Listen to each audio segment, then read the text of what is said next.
bahwa Allah Subhanahu wa taala di bulan Ramadan ini membuka pintu kebaikan begitu banyak. Kebaikan-kebaikan itu ada pada menolong orang, berinfak, kemudian memudahkan urusan orang, termasuk istri melayani suami atau orang tua membangunkan anak, itu kebaikan. Tapi ada satu kebaikan yang sangat luar biasa yang harusnya kita mencoba fokus di situ, yaitu zikir.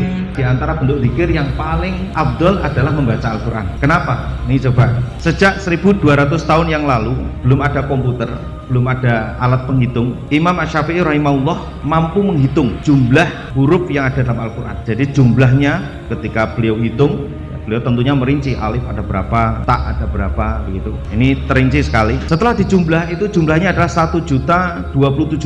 Artinya apa? Kalau satu hurufnya itu adalah 10 kebaikan, berarti satu kali khatam itu kita sudah mendapatkan begitu banyak kebaikan. Yang mana kebaikan-kebaikan ini menjadi sebab Allah memberikan ampunan dan ridhonya. Padahal satu hurufnya sudah 10 kebaikan. Coba bayangkan. Berarti kan semakin banyak kebaikan yang kita inginkan atau yang kita mau, berarti sebanyak itu pula kita menginginkan ampunan dan ridhonya Allah Subhanahu wa taala. La haula wala quwwata illa billah. Apa faedahnya? Penulisnya itu mengambil dari buku atau kitab yang mungkin dianggap saya katakan dianggap kontroversi, tapi kalau saya melihat ibrohnya saja, karena memang faedah membaca Quran itu memang sangat besar. Dari Sa'id bin Sulaiman radhiyallahu an, Rasulullah SAW bersabda, tidak ada penolong yang lebih utama derajatnya di sisi Allah di hari kiamat daripada Al-Quran, bukan nabi, bukan malaikat, dan bukan pula yang lain. Ini di dalam kitab Syarah Ihya Ulumuddin punyai Imam Al-Ghazali. Kemudian Al-Bazzar meriwayatkan bahwa kalau seorang meninggal dunia, ketika orang-orang sibuk dengan kain kafan dan persiapan pengebumian di rumahnya, yaitu di kuburan, tiba-tiba seseorang yang sangat tampan berdiri di kepala mayat, baik laki-laki maupun perempuan. Ketika kain kafan mulai dipakaikan, dia berada di antara dada dan kain kafan.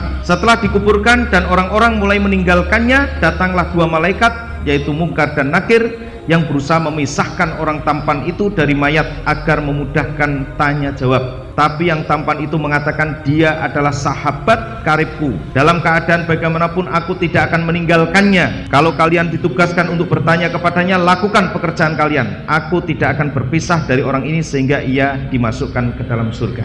Lalu dia berpaling kepada sahabatnya dan berkata, aku adalah Al-Quran yang terkadang kamu baca dengan suara keras dan kadang pula dengan suara perlahan. Jangan khawatir, setelah menghadapi pertanyaan Munkar dan Nakir ini, engkau tidak akan mengalami kesusahan. Setelah para malaikat itu selesai memberi pertanyaan, dia menghamparkan tempat tidur dan permadani sutra yang penuh dengan kasturi dari Mala'il A'la. Itu diantara faedahnya baca Al-Quran. Selain kita akan mendapatkan satu hurufnya 10 kebaikan, yang mana 10 kebaikan itu huruf yang mana yang akhirnya Allah akan memberikan kepada kita ampunan dan juga keridhaan Allah Subhanahu wa taala. Sangat perlu sekali mobil jenengan ada mushaf, ya, ada mushaf yang disiapkan nanti kalau pas nunggu atau apa gitu kan, itu baca walaupun satu lembar atau satu halaman, itu sangat memungkinkan sekali. Huruf-huruf yang jenengan baca di saat kapan, disitulah Allah memberikan kebaikan dan juga Allah mengampuni serta Allah memberikan ridhonya. Makanya saya tidak akan meremehkan ya orang-orang yang berusaha untuk membaca Quran, apalagi di bulan